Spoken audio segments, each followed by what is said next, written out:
তোমরা সবাই ভালো করে বুঝে দেখো যে তোমাদের গল্পটা যেই পালোয়ানের হয়ে যাবে তখন বাধ্য হবে দাদারা, সবাই, সব দাদারা, সব পুরুষরা তখন বাধ্য হবে যে যদি মায়েরা এটা পারে তাহলে আমরা কেন পারবো না।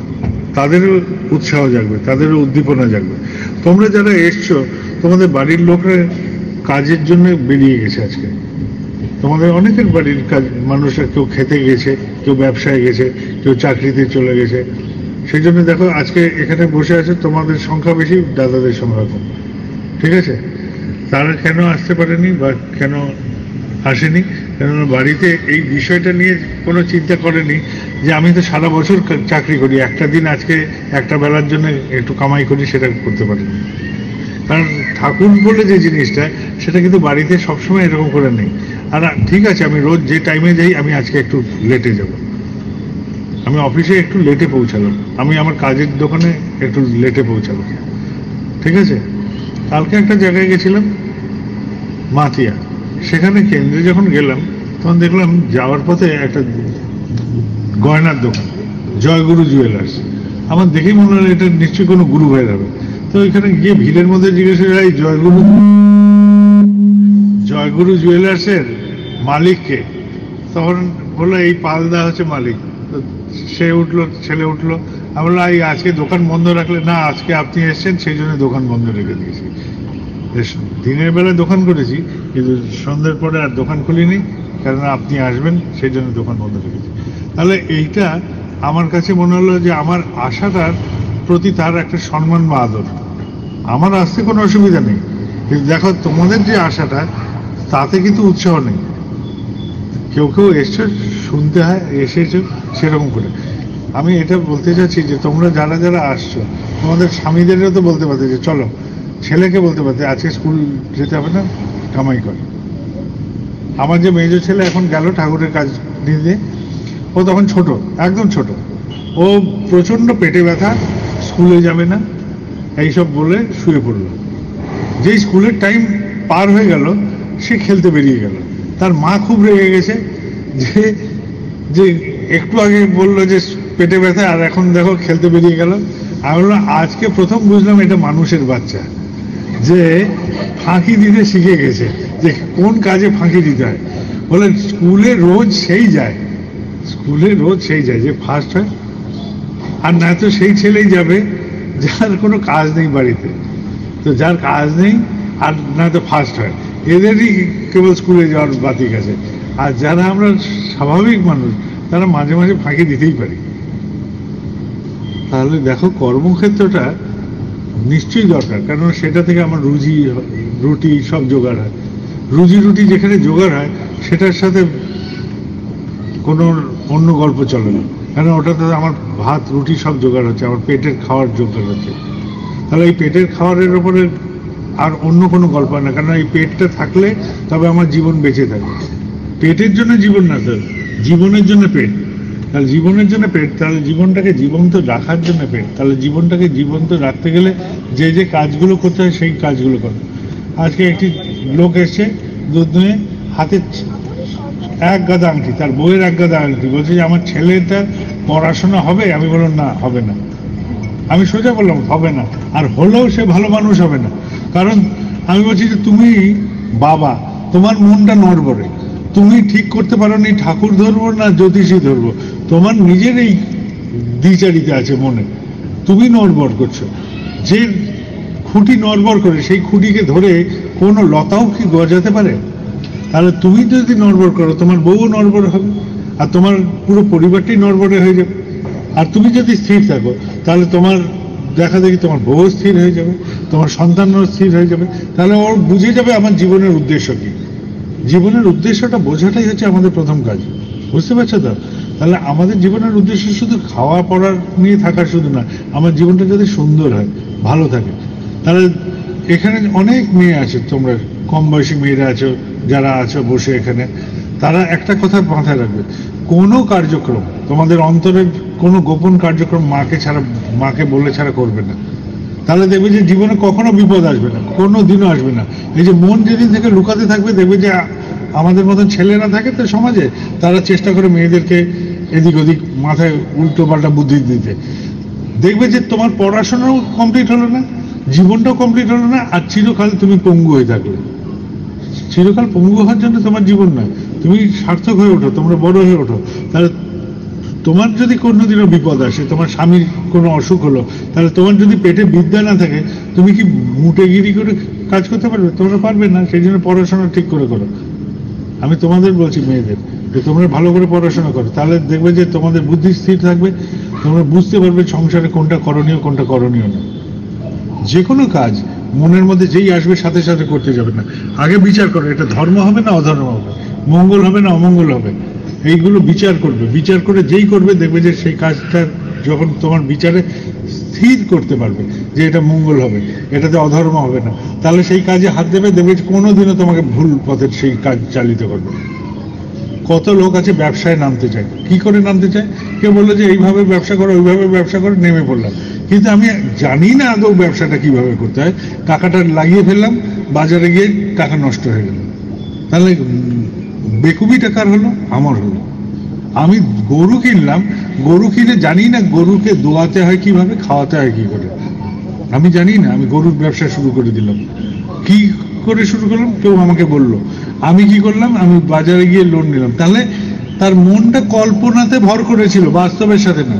তাহলে যদি আমাকে গরুর ব্যবসা করতে হয়, তাহলে খাঁটালের ওখানে গিয়ে বসে থাকতে হবে, ওই খাঁটালের গন্ধ, গোবর কি করে ওরা গায়ে মাখে সেটা দেখতে হবে, গরুর গায়ে কি পোকা হয়, খুরের মধ্যে কি রোগ হয়, গরু কি খায়, গরুর সম্বন্ধে সমস্তটা জানতে হবে, তারপর গরুর ব্যবসায় দিতে হবে। তবে দেখবে যে ধার বাকি করে যে ব্যবসায় হাত দেবে সেটাও কাজে লেগে যাবে। কত লোক আমরা আছি সমাজে, কোনো কাজে হাত দিই, কাজটা মাঝপথে গিয়ে পণ্ড হয়। কেন পণ্ড হয়? যে জানে তার কাছে আমি যাই না, যে ব্যবসাটা জানে তার কাছে যাই না, যে কাজটা জানে তার কাছে যাই না। আমরা মানুষের কথার উপর নির্ভর করে, খালি কল্পনার উপরে চিন্তা করে কোনো কাজে নেমে যাই। বুঝতে পারছো? তোমরা হচ্ছে পুরুষ মানুষ, তোমাদের কাজ হচ্ছে পূরণ করা। যেটা সমাজে খাঁকতি থাকবে, যেটা কম থাকবে, সেটাকে পূরণ করে দিতে। একটা কাজ ইনকমপ্লিট আছে, সেটাকে কমপ্লিট করে দিতে। এই কমপ্লিট যারা করে তারাই পুরুষ, আর বাদ বাকি যারা আছে ধূপে এরকম করে গোমদারিওয়ালা, সব কাপুরুষ। জেনে রাখো, সব কাপুরুষ। পুরুষ মানুষের কাজই একটাই, যে তার একটাই গুণ থাকতে হবে, সেটাকে পূরণ করতে হবে। ঠিক আছে? এই পূরণ প্রবৃত্তি যার বিশালভাবে ব্যাপ্ত, তাকে বলে মহাপুরুষ। সবার পূরণ করেন যিনি, তারই মুখে বিধির বাণী। এই আছে না, বিধি মানে জ্ঞানের বাণী, বোধের বাণী, শিক্ষার বাণী। যিনি সবার পূরণ করতে পারেন। আমরা তো সবারটা করতে পারি না, অন্তত আমার আওতায় যারা আছে তাদেরটা করতে পারি। আর তোমাদের সবার জীবন আছে, আমার জীবন আছে, তোমাদেরও জীবন আছে। জীবনটাকে যদি উপভোগ করতে চাও, সবসময় চেষ্টা করবে নিজের স্বার্থ যেটা, আমি, আমার বউ, আমার বাচ্চা, আমার বাবা, আমার মা, এটাই তো স্বার্থ গণ্ডি, এইটুকুই তো স্বার্থ। তো এই স্বার্থের বাইরে গিয়ে আমি কারুর জন্য কিছু করতে পারি কিনা দেখো, কারুর জন্য।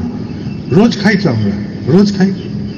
একদিন দেখবে যে একটা রাস্তায় লোক দেখলাম যেটা খেতে পায়নি, একদিন নিজের খিদে নষ্ট করবে, বলে খাবো না আজকে, ওই খিদেটাকে সহ্য করে তাকে খাইয়ে আসবে একটা দিন। এইটা দেখবে সারা জীবন তোমাকে ভালো লাগা দিয়ে রাখবে যে আমি একদিন ভালো কাজ করেছি। এই যে জামা কাপড়, আমাদের কাছে অঢেল জামা কাপড় থাকে, কোনোদিনও দেখবে যে ওই জামা কাপড়গুলো কেচে ধুয়ে পরিষ্কার করে রাখবে, যেগুলো পুরনো বাতিল করতে চেয়েছে, যেগুলো পরো না তোমরা, সেগুলো যত্ন করে রাখো। রাস্তায় যদি দেখো যে সত্যিকারের সেরকম কোনো গরিব মানুষ আছে, সেরকম চলতে পারে না, তাদেরকে বলবো এটা নাও, আর হাত জোর করে বিনীতভাবে, বিনম্রভাবে বলো এটা তোমরা নিলে আমি খুশি হব। ঠিক আছে? আমি একবার ট্রেনে সফর করছিলাম, তো আমি আসছি শুনে কেউ খাবারের 2টো প্যাকেট পাঠিয়েছে। আমার সাথে অনেক লোকজন ছিল, তা আমি ওই খাবারের প্যাকেট যেটা আছে সেটা আমার সাথী যারা ছিল তাদের বললাম নিয়ে ডাক, আমাকে একবার দেখে নে ভাই, আমি তো চলে যাব। মোবাইলে সবার কাছে ছবি পাবি, আমার চোখ আর আমি একাকার আর সবসময় হবো না, তাহলে এটাকে নষ্ট করিস না। তো আমি বললাম খাবারটা নিয়ে নে। খাবারটা নিয়ে নেওয়ার পরে বললো যে এটাতে ভাত আছে।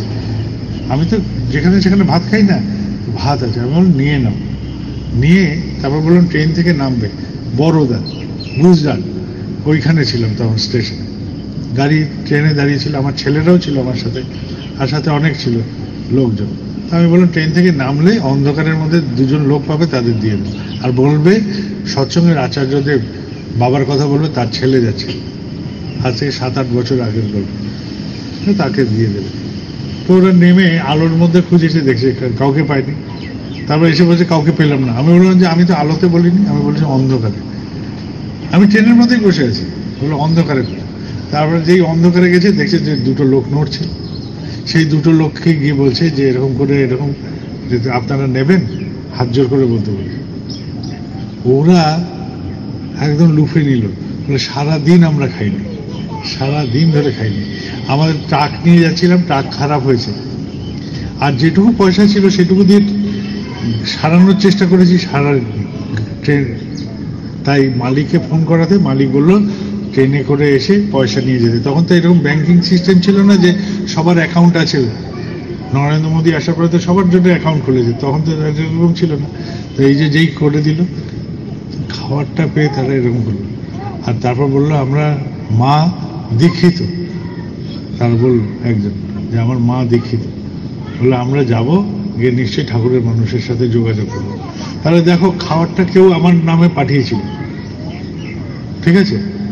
সেই খাবার আমি বাতিল না করে গ্রহণ করলাম, করে যার খিদে, যে সারাদিন ধরে খাইনি, তাকে পাঠিয়ে দিল।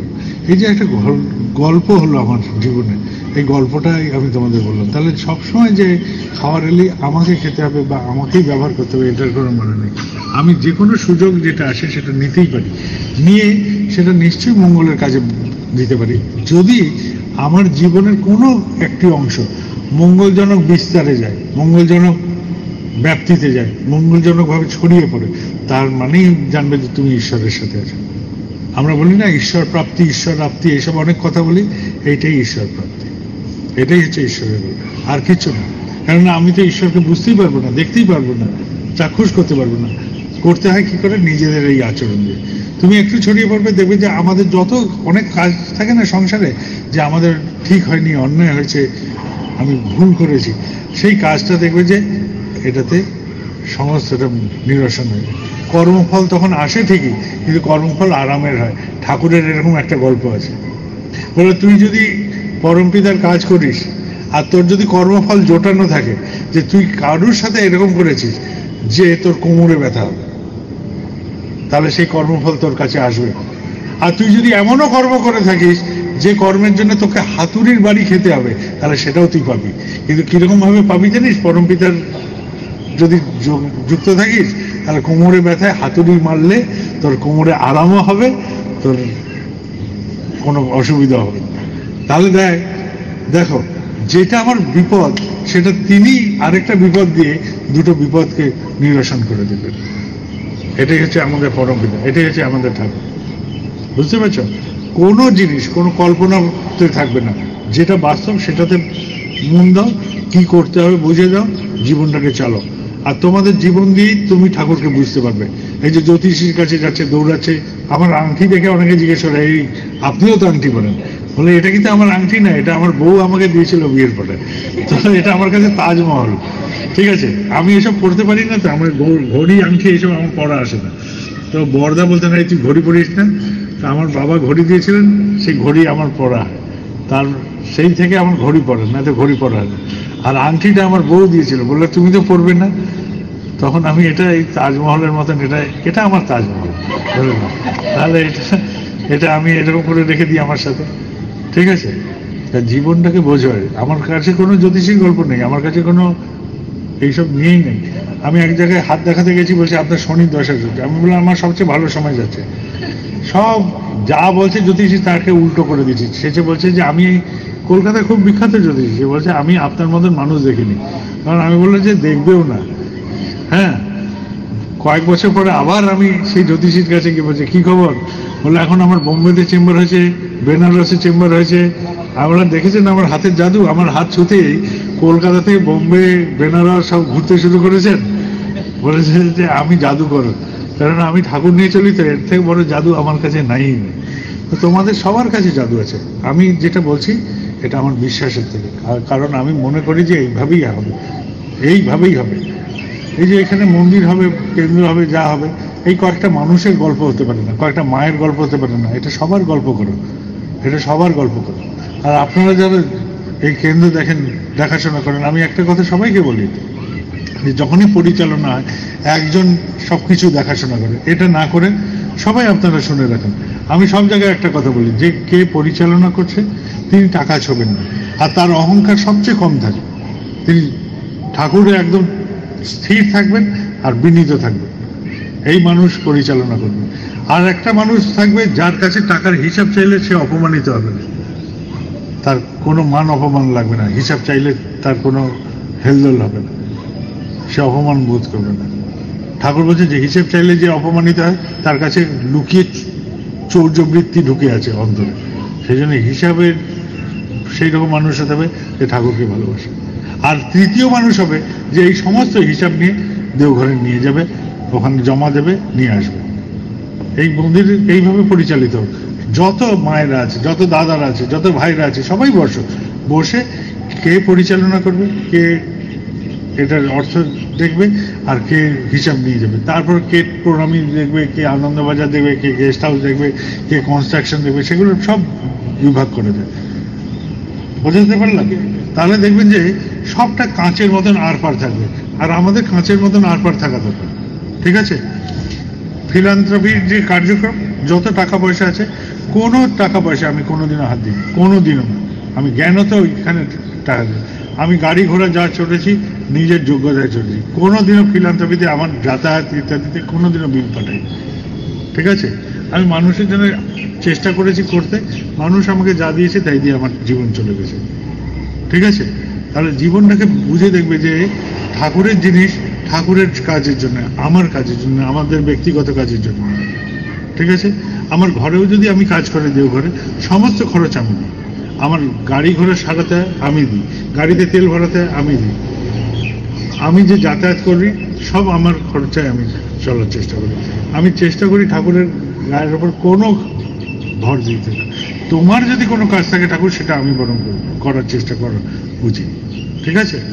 সবাই এরকম করে চেষ্টা করবে, নিজেরটা তো করবেই, উপরন্তু ঠাকুরেরটা করবে। আর তোমাদের কোনো কাজ নেই, একটাই কাজ, জয়গুরু আওয়াজ আর এই পোশাক, এই বাদ দিয়ে তোমাদের যদি কেউ বলে যে এটা ভালো মানুষ, এটা আলাদা মানুষ, তাহলে বুঝবে যে তোমার ঠাকুরের কাজ হয়ে গেছে, আর কিছু করতে হবে। ঠিক আছে? কি করবে? জয়গুরু আওয়াজ দিলে বলো ও এটা জয়গুরু পার্টি, দরকার নেই, আমি জয়গুরু দেবো না, তুই বোঝ এবার আমাকে। ঠিক আছে? আমি একটা পাহাড়ের গ্রামে গেছিলাম, হিমাচলে। সেই গ্রামে গিয়ে আমি 6-7 দিন ছিলাম। সেই গ্রামের মানুষের সাথে আমার আলাপ হয়েছিল। এইবার সেখান থেকে 250 জন এসেছিল, 250 জন। তারা জানে না আমি কে, আমি কোনো দিনও তাদের বলিনি। 7-8 বছর পরে ওখানে একটা গুরু ভাই গেছে, সে বলছে যে ওখানে গেছি কিন্তু একটা গুরু ভাই নেই যে আমি সৎসঙ্গে দেবো। আমি বললাম ওই গ্রামে যাও, ওই গ্রামের লোকরা তোমাকে সাহায্য করে দেবে, আমার কথা বলবে। এখান থেকে আমার সাথে থাকে একটা ভাই দীপন, সে ওদের ফোন করলো, তারা গেল। প্রথম সে ঠাকুরের কথা শুনলো, প্রথম সে জানলো যে আমি কে ছিলাম, আমি ওদের সাথে যে ছিলাম আমি কে ছিলাম। তারপর দীক্ষা নিল তারা। এইবার ফেব্রুয়ারিতে, গত ফেব্রুয়ারিতে তারা প্রায় 250 জন এসেছিল ওই গ্রাম থেকে। আর ওইখানের অঞ্চলের সবাই জানে ঠাকুরের মানুষকে। ঠিক আছে? তাহলে আমার পরিচয় আমার জয়গুরু জ্ঞাপন না, আমার পরিচয় এই পোশাক না। আমি ওখানে কিন্তু এই পোশাকে ছিলাম না, আমি জামা প্যান্ট পরে থাকতাম, আর কোনোদিনও জয়গুরু বলিনি, কাউকে কিছু বুঝতে দিই। তারা পরে বুঝেছে যে আমি কে। তারা আমার কাছে আসতো, আমি চা নিয়ে যেতাম, আমার বউ রান্না করতো, তাদের খাওয়াতাম, এইসব করতাম। আমার ছেলেরা ছিল আমার সাথে মানুষরা ছিল, আমি কাউকে বুঝতে দিইনি যে আমি কে। ঠিক আছে? কারণ আমি যেখানে যাই সেখানে তো মানুষ ঘিরে ফেলে।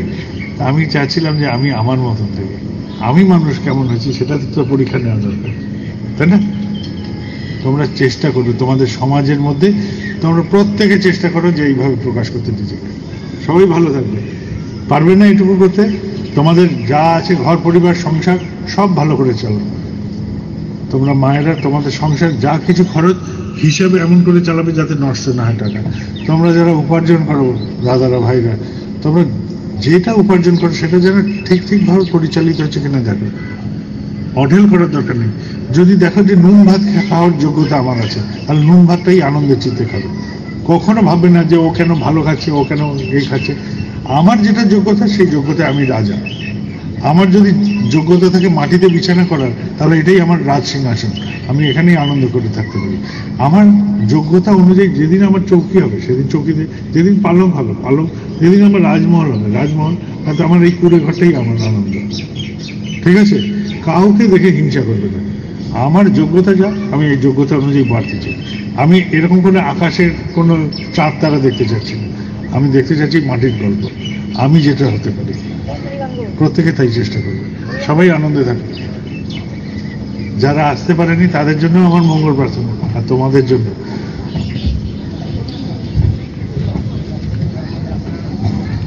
কখনো রোগ হতে পারে, বাড়িতে বিপদ আসতে পারে, ঠিক আছে, রোগ বিপদ কত রকম কিছু আসে না, ঠিক আছে। এই রোগ বিপদে, রোগের চিন্তা করো না, বিপদের না। তুমি কি করতে পারো এই রোগ হলে? আমার বাড়িতে যদি রোগ হয় তাহলে আমি কি করতে পারি, সেটাই আমার দেখতে হবে। আমি বসে থাক না, কাউকে সরাতে হবে না। আমি যখন যাবো সবাই বসে থাকলে আমি মাঝখান দিয়েই চলে যেতে পারবো। জুতোটা ওইদিকে নিয়ে যাবো, আমি বাইরে নিয়ে যা, আমি হেঁটে হেঁটেই চলে যাবো ওদের মাঝখান দিয়ে, তাহলে সবাই দেখতেও পারবে। এই যে আমি এলাম না, আমার কিন্তু আরো আগে বেরোনোর কথা।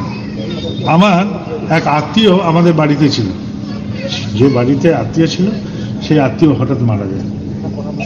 তার সেই আত্মীয় দাহ অন্ত্যেষ্টির সমস্ত কার্যক্রম করে তার মেয়ে, আমার পিস্তত বল, সে বলল সে দেওঘরেই কাজ করতে চায়, তার সমস্ত ব্যবস্থা করে আমি এলাম। তাহলে দেখো যে কর্তব্যের কোথাও খাটতি হয়নি, জীবনটা হচ্ছে কর্তব্যের গল্প। আমারকে ও বলছিল থাকতে, আমি তোর সব ব্যবস্থা করে দিয়েছি, কিন্তু আমার তো মানুষকে কথা দেওয়া আছে, যেতে হবে, তাই আমি চলে এসেছি। ঠিক আছে, তাহলে কর্তব্য যেটা, কর্তব্যের জায়গায় কোথাও খাটতি রাখতে হবে। তাহলে যে যেটা কর্তব্য করছে, স্বামী হিসেবে যদি কর্তব্য করে তাহলে স্বামীর ধর্ম পালন করো, স্ত্রী হিসেবে স্ত্রীর ধর্ম পালন করো।